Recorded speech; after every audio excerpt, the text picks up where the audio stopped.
ವಾದಿರಾಜ ತೀರ್ಥರು ಸುಮಾರು 400 ವರ್ಷಗಳ ಹಿಂದೆ ನಡೆದ ಒಂದು ಸಂಗತಿ ಇದು. ನಮ್ಮ ಕನ್ನಡ ನಾಡಿನಲ್ಲಿ ಉಡುಪಿಯ ಹೆಸರನ್ನು ಯಾರು ಕೇಳಿಲ್ಲ? ಅದು ಪ್ರಸಿದ್ಧ ಯಾತ್ರಾ ಸ್ಥಳ. ಅಲ್ಲಿನ ಶ್ರೀಕೃಷ್ಣನ ದೇವಾಲಯಕ್ಕೆ ಭಾರತದ ಮೂಲೆ ಮೂಲೆಯಿಂದ ಅಪಾರ ಜನ ಬರುತ್ತಾರೆ. ಶ್ರೀಕೃಷ್ಣನ ಪೂಜೆಯನ್ನು 8 ಮಠಗಳ ಸ್ವಾಮಿಗಳು ಮಾಡುತ್ತಾರೆ. ಶ್ರೀಕೃಷ್ಣನ ಮೂರ್ತಿಯನ್ನು ಪ್ರತಿಷ್ಠಾಪನೆ ಮಾಡಿದವರು ಶ್ರೀ ಆನಂದ ತೀರ್ಥರು. ಇವರನ್ನು ಮಧ್ವಾಚಾರ್ಯರು ಎಂದು ಸಹ ಕರೆಯುತ್ತಾರೆ. ಶ್ರೀ ಮಧ್ವಾಚಾರ್ಯರಿಗೆ ಶ್ರೀಕೃಷ್ಣನ ಪೂಜೆ ಎಂದೆಂದಿಗೂ ನಡೆದುಕೊಂಡು ಬರಬೇಕು ಎಂದು ಅಪೇಕ್ಷೆ. ಇದಕ್ಕಾಗಿ 8 ಮಠಗಳನ್ನು ಸ್ಥಾಪಿಸಿದರು. ಇವುಗಳಲ್ಲಿ ಒಂದು ಸೋದೆ ಮಠ ಎಂಬುದು ಸುಮಾರು 400 ವರ್ಷಗಳ ಹಿಂದೆ ಈ ಮಠದಲ್ಲಿ ಒಬ್ಬ ಸ್ವಾಮಿಗಳಿದ್ದರು. ತಿರುಪತಿಯ ಹೆಸರು ಕೇಳಿದ್ದೀರಲ್ಲ? ಉಡುಪಿಯ ಹಾಗೆ ಬಹು ಪ್ರಸಿದ್ಧವಾದ ಯಾತ್ರೆಯ ಸ್ಥಳ. ಇಲ್ಲಿನ ಶ್ರೀ ವೆಂಕಟೇಶ್ವರ ದೇವಾಲಯವು ಭಾರತದಲ್ಲೆಲ್ಲ ಪ್ರಸಿದ್ಧ. ಇಲ್ಲಿಗೂ ಸಾವಿರಾರು ಜನ ಭಕ್ತರು ಬರುತ್ತಾರೆ. ಸೋದೆ ಮಠದ ಯತಿಗಳು ಶ್ರೀ ವೆಂಕಟೇಶ್ವರರ ದರ್ಶನಕ್ಕಾಗಿ ತಿರುಪತಿಗೆ ಬಂದರು. ಶ್ರೀ ವೆಂಕಟೇಶ್ವರನ ದೇವಸ್ಥಾನದ ಬೆಟ್ಟದ ಮೇಲಿದೆ. ಯತಿಗಳು ದೂರದಿಂದ ಮೊದಲನೇ ಬಾರಿ ಬೆಟ್ಟವನ್ನು ನೋಡಿದಾಗ ಅದು ಸಾಲಿಗ್ರಾಮದ ಹಾಗೆ ಕಂಡಿತಂತೆ. ಸಾಲಿಗ್ರಾಮ ಶಿಲೆ ವಿಷ್ಣುವಿನ ಭಕ್ತರಿಗೆ ತುಂಬಾ ಪವಿತ್ರ. ಯತಿಗಳಿಗೆ ಚಿಂತೆಯಾಯಿತು. ಸಾಲಿಗ್ರಾಮದ ಮೇಲೆ ಕಾಲಿಟ್ಟು ಹತ್ತುವುದು ಎಷ್ಟು ಅಪಚಾರ, ದೊಡ್ಡ ತಪ್ಪು. ಆದರೆ ಬೆಟ್ಟ ಹತ್ತದೆ ಶ್ರೀ ವೆಂಕಟೇಶ್ವರನ ದರ್ಶನ ಆಗುವಂತಿಲ್ಲ. ಬೆಟ್ಟವನ್ನು ಅಂಬೆಗಾಲಿಡುತ್ತಾ ಮಗುವಿನ ಹಾಗೆ ಮೊಳಕಾಲಿನಲ್ಲಿ ಹತ್ತಿದಂತೆ ಯತಿಗಳು. ಅನಂತರ ದೇವಸ್ಥಾನಕ್ಕೆ ಹೋಗಿ ಶ್ರೀ ವೆಂಕಟೇಶ್ವರನ ದರ್ಶನ ಮಾಡಿದರು. ಸಾಲಿಗ್ರಾಮದ ಮಾಲೆಯನ್ನು ದೇವರಿಗೆ ಅರ್ಪಿಸಿದರು. ಆಗ ಅವರು ಶ್ರೀ ವೆಂಕಟೇಶ್ವರನ ಮೂರ್ತಿಗೆ ಸಮರ್ಪಿಸಿದ ಮಾಲೆಯನ್ನು ಈಗಲೂ ಕಾಣಬಹುದು. ಶ್ರೀ ಮಧ್ವಾಚಾರ್ಯರು ಪುಣ್ಯಕರ್ಮ ಎಂದರೆ ಒಳ್ಳೆ ಕೆಲಸ, ಪಾಪಕರ್ಮ ಎಂದರೆ ಕೆಟ್ಟ ಕೆಲಸ.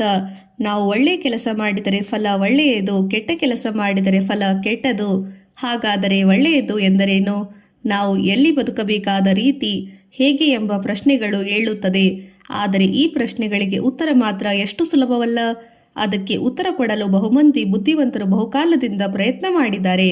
ಮಾನವನ ಬದುಕು ಹಸನಾಗಬೇಕಾದರೆ, ಒಳ್ಳೆಯದು ಎನಿಸಿಕೊಳ್ಳಬೇಕಾದರೆ ನಾವು ಅನುಸರಿಸಬೇಕಾದ ಮಾರ್ಗ ಯಾವುದು ಎಂಬುದನ್ನು ಬೋಧಿಸಿದ್ದಾರೆ. ಈ ಬಗೆಯ ಧರ್ಮಬೋಧೆ ಮಾಡಿದ ಭಾರತೀಯ ದರ್ಶನಕಾರರಲ್ಲಿ ಶ್ರೀ ಮಧ್ವಾಚಾರ್ಯರು 1237ರಿಂದ 1318ರವರೆಗೆ ಬಹು ದೊಡ್ಡವರಲ್ಲಿ ಒಬ್ಬರು. ಇವರು ಭಾರತದಲ್ಲೆಲ್ಲ ಸಂಚರಿಸಿ ಮಾಡಿದರು.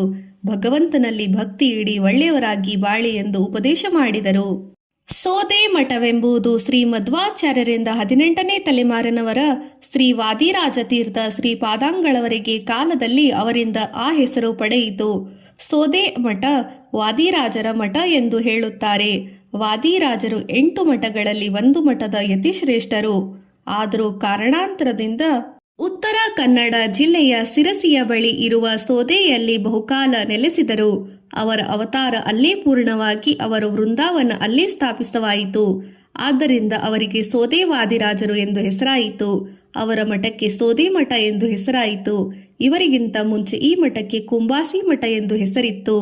ವಾದಿರಾಜರು ಬಹುದೊಡ್ಡ ವಿದ್ವಾಂಸಿಗಳು, ಸಮಾಜ ಸುಧಾರಕರು, ವಾದಿಗಳಲ್ಲಿ ರಾಜರು, ಪವಾಡ ಪುರುಷರು, ವರಕವಿಗಳು ಎಂದು ಇತಿಹಾಸದಲ್ಲಿ ಸುಪ್ರಸಿದ್ಧರು. ಮಗುವಾದರೆ ಮಠಕ್ಕೆ ಕೊಡುವಿರಾ? ಉಡುಪಿ ಕುಂದಾಪುರ ಮಾರ್ಗದಲ್ಲಿ ಕೋಟೇಶ್ವರ ಎಂಬ ಪ್ರಸಿದ್ಧ ಕ್ಷೇತ್ರವಿದೆ. ಅಲ್ಲಿಗೆ ಸಮೀಪದಲ್ಲಿ ಕುಂಬಾಸಿ ಕ್ಷೇತ್ರಕ್ಕೆ ಈಶಾನ್ಯದಲ್ಲಿ ಹೂವಿನಕೆರೆ ಎಂಬ ಸಣ್ಣ ಹಳ್ಳಿ ಇದೆ. ಅಲ್ಲಿ 15ನೇ ಶತಮಾನದಲ್ಲಿ ಎಂದರೆ ಸುಮಾರು 500 ವರ್ಷಗಳ ಹಿಂದೆ ಶ್ರೀರಾಮಾಚಾರ್ಯ ಗೌರಮ್ಮ ಎಂಬ ಸಾತ್ವಿಕ ದಂಪತಿಗಳು ಸುಖವಾಗಿ ವಾಸ ಮಾಡಿಕೊಂಡಿದ್ದರು.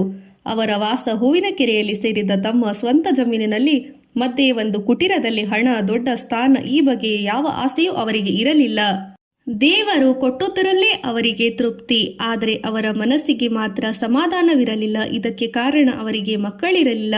ಒಂದು ಮಗುವಾದರೆ ಸಂತೋಷದಿಂದ ಸಂಸಾರ ಮಾಡಬಹುದು ಎನ್ನುವ ಹಂಬಲ ಅವರಿಗೆ. ಹತ್ತಿರವೇ ಇದ್ದ ಕುಂಬಾಸಿಯಲ್ಲಿ ಶ್ರೀ ವಾಗೀಶ ತೀರ್ಥರೆಂಬ ತಪಸ್ವಿಗಳು ವಾಸವಾಗಿದ್ದರು. ಈ ದಂಪತಿಗಳು ಅಲ್ಲಿಗೆ ಹೋದರು. ಆ ಮಠದ ಭೂವರಾಹ ದೇವರಲ್ಲಿ ಸೇವೆ ಸಲ್ಲಿಸಿದರು. ನಮಗೆ ಒಂದು ಮಗುವನ್ನು ಕೊಡು ಎಂದು ಬೇಡಿಕೊಂಡರು. ದೇವರಿಗೆ ಹರಕೆ ಮಾಡಿಕೊಳ್ಳುವ ಪದ್ಧತಿ ಇಲ್ಲವೇ? ಗೌರಮ್ಮ ಭೂವರಾಹ ದೇವರಿಗೆ ಹರಕೆಯನ್ನು ಹೊತ್ತುಕೊಂಡಳು. ನನಗೆ ಮಗ ಹುಟ್ಟಿದರೆ ನಿನಗೆ ಲಕ್ಷಾಂತರ ಸೇವೆ ಮಾಡಿಸುತ್ತೇನೆ, ಲಕ್ಷಾಲಂಕಾರ ಕೊಡಿಸುತ್ತೇನೆ ಎಂದು ಸ್ವಾಮಿಗಳಲ್ಲಿ ಗಂಡ ಹೆಂಡತಿ ತಮ್ಮ ಆಸೆಗಳನ್ನು ತೋಡಿಕೊಂಡರು.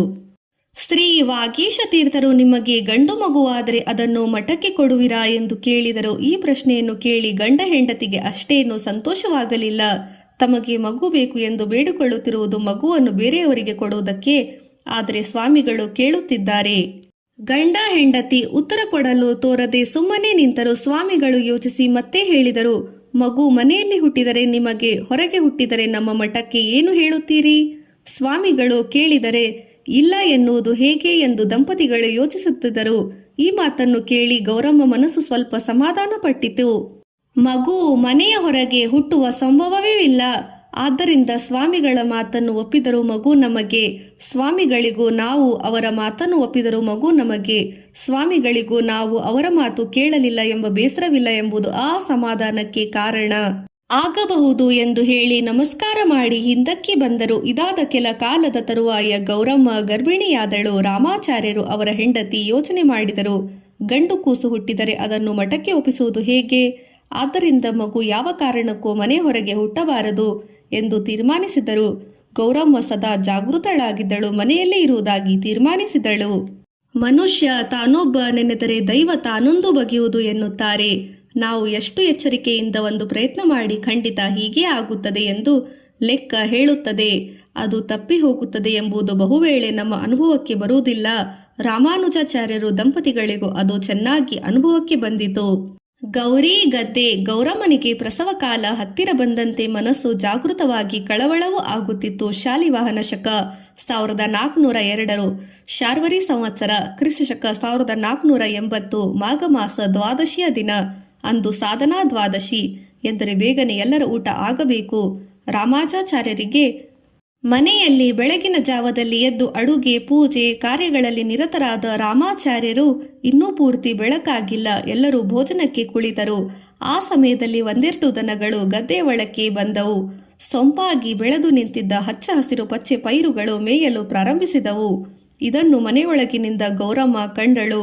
ಪಾಪ, ಪೈರಿನ ಕಡೆ ಲಕ್ಷ್ಯ ಹೆಚ್ಚು ಹೋಯಿತು. ಉಳಿದ ವಿಚಾರವೆಲ್ಲ ಮರೆತು ಹೋಯಿತು. ತಾನೇ ದನಗಳನ್ನು ಓಡಿಸಲು ಹೋದರು. ಹೀಗೆ ಗೌರಮ್ಮ ಮನೆಯಿಂದ ಹೊರಗೆ ಧಾವಿಸಿದಳು. ಇದನ್ನು ಉಳಿದವರು ಯಾರೂ ಗಮನಿಸಲೂ ಇಲ್ಲ. ಮನೆಯಿಂದ ಕೊಂಚ ದೂರ ಗದ್ದೆಯ ಅಂಚಿಗೆ ಹೋಗಿ ಗೌರಮ್ಮ ದನ ಓಡಿಸಿದಳು. ಅಲ್ಲಿಂದ ಮನೆಯ ಕಡೆ ಹೊರಟಳು. ಆದರೆ ಗೌರಮ್ಮನಿಗೆ ಆಯಾಸವಾಯಿತು. ಏನು ಮಾಡುವುದು? ಅಲ್ಲೇ ಒಂದು ಮರ.